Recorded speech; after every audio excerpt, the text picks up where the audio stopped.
welcome. Another day, another matchup guide. Emerald Amethyst this time, as it was requested quite highly. And again, if you've got any more requests for more matchups, please let me know. People actually said about the mirror, which is mad to me because I did not think this deck would be popular enough that you'd actually have to practice the mirror. But we'll go into that next video. But this one, yeah, Emerald Amethyst. And it's really interesting because that deck at the start of EU Continentals, if you go and watch the Continentals, you find a video stream somewhere on YouTube. I can probably link it. Round one, I did play it on stream, and that's a good showcase of the matchup. It was not the list I have in front of me. It was very close to it, but wasn't. It was still what I like to refer as sort of a prototype build. It was still we're still in the learning phase. I was just running very hot that weekend, and we managed to get 40th at EU Continentals with a weaker build of the deck. But yeah, Emerald Amethyst is an interesting one because when the set started, that deck plummeted. Sorry, it went really high up, and it was like the most popular deck. Everyone was on it. It was definitely the deck to build your deck around and try and you had to basically try and win that 2-0 matchup. Of course, we're in a different state right now with the Diggy Hole Mine deck and the Ruby Sapphire being able to shore up its on the draw games and stuff like that. But it's still a very popular deck, and I guess it is worth mentioning because I only covered the Ruby and the Steel matchups. But yeah, when the set started, that deck came really to the top, and I felt normal Sapphire Steel or Wheel Sapphire Steel was very rough, and that was sad because before the Genie was released and all the cards they got in set 6, that matchup was easily one of our 2-0 matchups. They played weak characters, they went wide. As long as you got a Tinkerbell and a Grab Your Swords, you basically won the game every time. Didn't matter if you're on the play or on the draw. But now it's changed. They can flood so many one drops, and all their one drops are just recursion based. They just draw a card basically. So they recur you a card. Diablo, if it was removed, it will give them another card. So that was another thing they can put on the board. And the same with Bream and Diablo. Bream and Chernobog's followers has same utility if they manage to activate them. So they can just spam all them, and then they can play a Genie, which is also very awkward to remove for any steel deck besides Amber Steel maybe because they can sing Zeus on it. Um, and then on top of that, they had Go-Go Tamagar, which meant that if you were to play a Hiram, they could run a goat into it, put 4 on it, and then play Go-Go on it. They could even run a goat into, say, a Tinkerbell. The goat would die, or be banished. They would gain the lore from playing the goat, gain the lore from the goat being banished. Then they could play Go-Go Tamagar on the Tinkerbell, and for that entire action, they get like 6 lore. So that's just mad. And then, of course, if you just use Tinkerbell to start trading things, maybe you hit a 3-3 and then you put 2 damage somewhere and they play Go-Go on you. They're even punishing you for the fact that you're trying to play the game. So the matchup just felt horrible. And I was not particularly confident in bringing that sort of Sapphire Steel, the standard ramp one with the quill and everything like that, to EU Continentals. So I kind of went out of my way and I started playing this with Justin, of course, who I've mentioned many times, the creator of this list. And we felt this was a very good approach to trying to beat the Emerald Amethyst. And I think at the start, in my opinion, that the list was designed to beat Emerald Amethyst, and Amethyst Steel as well was quite popular at the time, and I think you could easily get 2-0s for them at the start of the set. Things sure up, people learn their matchups, and things get harder as sets go on because everything gets more defined, lists get structured better. But at the start, everyone was still trying things out, and it felt like this list was very good into 2-0ing Emerald Amethyst and 2-0ing Amethyst Steel, and even Ruby Amethyst as well at the time. I felt you had a good matchup into a lot of the purple decks, which is what you were kind of aiming for because like everyone was playing purple, and everyone still does play purple because the Genie was just buffed their stats. So yeah, the creation of this deck I feel is based a bit around trying to tackle Emerald Amethyst. So that should mean we have a good matchup into them, and I think we did at the start of the set. But as sets go on, people refine their lists, people find how to counter, people find how to build better. So I guess it has probably shored down to being a 1-1 sort of closer matchup than it was at the start of the set. But that being said, there you go. And actually talking about how to beat Emerald Amethyst, so what you've actually clicked on the video for. So Emerald Amethyst still has that problem that it has into any matchups. It's not particularly happy if you go wide because it has no board clear and it has no removal. They have to remove everything one by one. They'll have to use, the crab and the fox, and they'll have to do trades, bounces, and things like that. And they particularly play a lot of weaker stuff. They play like Merfolks, and I think Banzai's is, I just call it fairly weak as it's going to 1-1 a lot of things it trades into, except for some of the one drops maybe. So I find it a bit of a weaker card, and it's also very fragile to cards like the Boom or Strength of the Raging Fire. They might play Ursula's kits and things like that, and they'll just play a plethora of cards that I feel are fairly weaker. Body wise, not weaker cards, they're very strong cards, but yeah, the stats on them aren't that powerful. So they'll find it very hard as long if you go wide, if you manage to play a 1 drop on 1, on 2 play a 2 drop, on 3 play a 2 drop and a 1 drop, and then maybe on 4 play a 2 drop and a dock. You're just going to create this wide board which they have to individually answer every card because that's just how their deck is designed. Of course, they can do things like play a crab, buff something, play a fox, bounce, or hit something, fox, bounce, hit something else. Use the Elsa, they've got kit as well, so they can do it. It's just a lot more of a challenge for them to move things if you're able to go wide. So that's always something to keep note. That's just their deck's sort of way it's designed. Every deck that goes wide against them, it instantly crawls. It's kind of a problem for them. I'm not an Emerald Amethyst master, by the way. I literally just listened to what Artifacts and LD say, and they seem to be the goats of the deck, so I tend to listen to them. And a lot of them, they particularly don't like the idea of just like steel pile decks, is how we refer to them. And you could kind of call this a steel pile deck, at least at the time when we were testing it was, because it had no reputation, it hadn't done anything, no one had seen it, we'd kept it quite, me and Justin had kept it quite secret as well. But yeah, they definitely just don't like steel. They don't like the fact that you could sing strength and take something out and still keep playing things, because their deck has no ability to do that. And as I say, they have a lot of 1 drops, they have Banzai, and they just have cheaper things that all fall to a little bit of steel removal. Even Calhoun as well is going to be quite a problem for them. Even if they were to play a 1 drop, turn it sideways, you were to hit the 1 drop and take it out of Calhoun, they're still going to have to bounce something and get a fox and run it into it, or crab bounce. Crab buff would be their best answer. But yeah, they will still struggle to a lot of the steel options in this deck. We're not as powerful as much as Amber Steel, but of course we have a steel-based action card like Baboom, where they can't Ursula it. So a lot of the times they will hunt for Ursula. I find a lot of the times when I play against the deck, they do still Ursula him on 2. And I think that's maybe because they think I might be playing Grab Your Swords in the deck. So you can still play into that, and that's really wasted tempo for them. If they were able to put a Bonzo, maybe bounce and get a 3/3 Snake on board, that would be way better for them in the matchup than it would be playing a 1/3 Ursula. So just keep that in mind as well. They will still hunt for your steel removal, and if you're really struggling against it, the choices you can make is remove strength for smash, because smash would just be better. They can't Ursula grab it out of your hand. It's a worse tempo card because you can't sing it, but it would just be better to just play smash on something. Maybe on 4 play smash and a 1 drop or something like that, or 5 play smash and a dock. And it's not great playing free ink to do free damage. I never feel it's amazing, but it'd be better if you're wanting to protect into these Emerald matchups. So yeah, the game plan is the same as every matchup we've seen before. Mickey on 1 and then Calhoun on 2. You will just probably have to take out the Merfolk. With the Calhoun, you will lose a card. So Doc can be quite important in this matchup a bit more, and you could easily... I've got some changes I might make to the list just going forward in general, and it might be including a 4th Doc and maybe taking some beasts out for a different card, but that's for a different video. Yeah, you'd have to take out the Merfolks and everything like that. So it's still the same game plan. 1 drop, 2 drop, 3 drop into Alice Pluto. You will still need to put the ward on the Pluto, and you can maybe think about, oh, they don't have Brawl and they don't have any steel removal, so I can just start buffing the 1 drop and then we can quest for more lore, because I'd rather have the lore pip on the 1 drop that gets to quest this turn than I would the ward be on Pluto. But remember, they do have kit. They could run a 1 drop in and then they could play kit on the Pluto, and that's just really negative tempo for you because they've bounced your 4 drop back to your hand. So I still do give the ward to Pluto and force them to play, crab buff into anything like that. But beyond that, yeah, as soon as you can get to Cogsworth, that's great.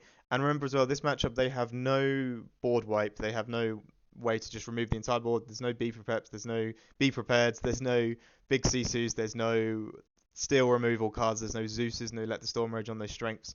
Nothing like that. So you even can get to some matchups where you don't even turn sideways. You go 1, 2, 3, 4, 5. So one. We have a 1 drop, 2 drop, 3 drop, 4 drop. And they might build their board up as well, unless they give you some nice trades to take. And then you can get to a point where you just put Baymax down, and then not Baymax, sorry, Cogsworth. Baymax is cool as well, but Cogsworth down, and then that just wards up, resists up your entire board. Their entire removal is challenge based, except for a few bounces that they might have. Some might play Mother Knows Best. That's also another reason why you might want to use Alice to ward specific cards, because you're fearing the Mother Knows Best, but that's always a fringe pick. I think LD had that in his Continentals run, but I don't believe it's a popularly picked card in the deck. But yeah, once you put Cogsworth down, all of their removal and chances to trade things into your deck have instantly gone down, and it's a harder matchup for them. So you could get to that point. Of course, they're going to want to play quick and fast and try and trade things out. But if you watch my EU Continental game, I got to a point where I had 2 Smees and a Cogsworth on board, where also the great thing about this deck is they're never going to remove the Cogsworth. So you play him, you give everything resist ward, and you also lock in 2 lore because he will eventually get to quest for 2. So he's always just great to get on the board. He will instantly be a problem for them. They will despise the card, and they have no way of dealing with it. They just have to work their way through it. But yeah, it's pretty much that simple. The standard lines. I find Mukduk Mana's not that great. Maybe if you're at a point where you didn't have anything else to play, you just put the Mukduk Mana down. Again, in my EU Continentals game, you can see that I used the Mukduk Mana, and that was because that was the card I drew. And I was like, well, it has a lore pip on it, or it has 2, so I'm going to put it down and start gaining lore. So that's not bad. But as I say, they don't board wipe, they don't play Be Prepared, and that's the best time when you want to play mana because you play it right after the board has been completely wiped, and they're going to have to build up a board to start dealing with the mana again. But it's not particularly required for this matchup. But again, the Alice can be used on. I'll go back to our other point because I say the lines of the game is the same as ever: 1 drop, 2 drop, 3 drop, 4 drop. You know, trying out value, trying out trade. You know, if you're Calhooning into something, make sure that when they have to bounce one thing and run a fox into it, so that means their entire board's gone because they bounce the card back to their hand. You're hoping not for a crab buff, but you know if you can't really play around crab. Crab is probably the hardest thing for this deck to play against. Someone has asked me what his worst matchups are, and I think it's just generally people who can use crab efficiently because now it's turning their bad trades into good trades because they're buffing their 1 drops and running them in. So make sure that they don't get too much crab value. If you can make it so they don't have the ability to play crab, buff something, run it into the Pluto, you know, they'll try and use their Chernobog or maybe a Bonsai or something like that. Try and make it so the board isn't in that state, so they can't just play a crab and buff something that has 2 attack already and run it into the Pluto. That's also good to mention as well. Um, but yes, as well, I was going to say about the Alice, so I'm going on loads of tangents here, but I think it's all good stuff, so I will upload this. Um, Alice is pretty good because their deck will play not just the Mother Knows Best fringe pick as well that I mentioned. Their deck will have 4x Elsa in, so playing Gantu on 5 might feel great, but if they can just turn it sideways and run things in, that's bad. So playing Alice to ward the Gantu is also just a strong point as well. And if you've got the Pluto untouched as well, they could maybe Elsa turn it, but then they won't have enough damage to take this out because they've also got to take out the Pluto first. So you can really get into these fun board states, but I think a lot of this is down to practice because a lot of this is very specific, you know, circumstances. I think if you go 1 drop, 2 drop, 3 drop, 4 drop, ward up a Pluto, play Cogsworth on top, it's like the best board you can have entirely. But that's only depending if they've gone, you know, play 1 drop on like a 1 drop on 1 like a Diablo, and then they maybe played a Bonsai on 2 or something like that, and you could force the Bonsai trade. And it's all how these boards end up working out, and you kind of just got to find the best value and get over the finish line before them. Don't be worried that they have a bunch of cards in their hand. They are always going to have way more cards in your hand than like every deck you play against is going to have more cards in their hand than you. And they're also Amethyst in set 6, so they will definitely have more cards in their hand than you. And don't get worried about that at all. This is also a matchup, by the way, that Robin Hood is amazingly powerful in. He's going to take lots of trades. He's going to require them to do 6 damage to him if they want to get rid of it. So sometimes even crab buffing something isn't strong enough. So he's always good. But on the draw, do worry about them playing kit on it. But I don't worry about it too much because, you know, they could kit either of the 1 drops. So sometimes I just go for it and force them to play the kit on 3. It does put the 1 drop back to your hand, but it does mean that their turn 3 is just play a 2/2 body on board. And you missed out on a shift line. But as long as you follow up with John Silver, Pete, even Alice, or something else better, or maybe the 1 drop and a 2 drop, it's fine to take that negative tempo swing because you actually swing it back because you've made them invest in a 2/2 on their board. Baymax is still pretty good. I had a point as well in EU Continentals where I got Robin Hood out just trading, and then Baymax came out on top to just heal. So they could deal the Baymax, but then they would have to deal the Robin Hood just by bouncing it, so you could just play it again to heal straight away. So it wasn't even like the best answer they could have for the Baymax. So these 2 cards in tandem with the Cogsworth is very, very good as well. I think again, really, actually, I'm going to keep stressing watch the EU Continentals game because the only time it gets quite struggling is if they're able to go and I go 3 characters wide and you can go, well, I only go 2 characters wide, and they just out-tempo you in that way. And the Amethyst 1 drops are so strong as well that it's hard for you to not be able to match them because they'll go 3 wide with very powerful 1 drops, and then you could go 3 wide with, you know, Calhoun and 2 1 drops, and I think that's probably stronger than their board because of how powerful Calhoun is in these lower to the ground matchups. But yeah, not really much more besides just me. I'm going to do a quick little Mulligan guide, but I'm realizing I'm just rambling on. There's not really much else to this matchup. It's really just playing your standard gameplay and then trying to find the max value that you can, trying to get to the Alice Pluto, set the Cogsworth up, try and really just win the board over. And then just race them out because you can't win the long game. No one can win the long game against Amethyst. They will always draw more cards than you. So yeah, we'll just go to a quick Mulligan guide here. So start new. Again, if I was on the play, you probably would have to ink these. Like I say, Ursulas, they do tend to slam them down on 2, or at the point where they think Grab Your Swords is coming, they still think you play Grab Your Swords. And to be honest with you, they're not wrong that you play a song, so you get rid of that. I think it's very important that you get a 2 drop down in this matchup. So this hand's not amazing, but you do have a 1, 2, 3, and I think I would even play the Pete down because you just want to get a body on the board really at that point. If this Gansu was a Cogsworth, I think this hand would be amazing because you could go 1, 2, 3. I'd be highly surprised if we didn't get a 4 drop or something to play on 4 by turn 4 because we'd have had 3 draws by that point. Ink one of the Baymaxes, maybe keep one around, and this would be just a really strong hand if you had a Cogsworth because you'd have 3 bodies on board unless you traded them up, and they will all be able to trade boards pretty nicely. They went 1-for-1 things. The only thing that could take them out is like a crab, no, fox, sorry, because it has 4 attack. But besides that, it should be fine. 2 3 3s and a 1 2, and they've all got an extra resist, and Mickey already has a resist. It's just an awesome state to be in. And on the play, you can be a little bit slower. You probably might have to take out a Merfolk or 2 Merfolks or something like that. But you can get to the Cogsworth, set the Cogsworth up. Like I said, if that Gantu was a Cogsworth, they'd be in a really good spot here. Set the Cogsworth up, set the Baymax up, and you just be in this spot where they can't touch your board. You're gaining insane amounts of lore every turn. If they ever turn anything sideways, they're going to have to bounce it because they can't risk you just taking a really nice trade. So that's just a great spot. What would go here on the draw? So on the draw, I would love to set up the Alice Pluto combo, but I feel like they'd be able to get enough characters on the board that it wouldn't be that good. And again, we haven't got that 2 drop. This is kind of a rough hand. This is not showcasing the deck very much. I think even on the draw, I'd get to the point where if I didn't have a 2 drop, I would get the Doc out just on 2, just for another body on board, really, to start dealing with the 1 drops. But if you get the Robin Hood shift going, maybe you could get some action going there, but I would not celebrate this hand that much. This one's not too bad, I think. Like again, I do send back the Alice Pluto on the draw. It sometimes can feel that rough. And also we don't have a 1 drop, and against the deck that has like 12 1 drops, it just feels horrible. And there's no 1 drop again. But if we had if Miss McDuck Manor was a 1 drop, I would feel very strong because Scrooge can also outperform in this matchup. They will have to use the crab very efficiently to take out Scrooge. Fox bounce doesn't even take it out, so once he turns sideways and he has no damage on him, that's great. You could get to a Cogsworth. Cogsworth and a Scrooge is just an insanely powerful spot as well.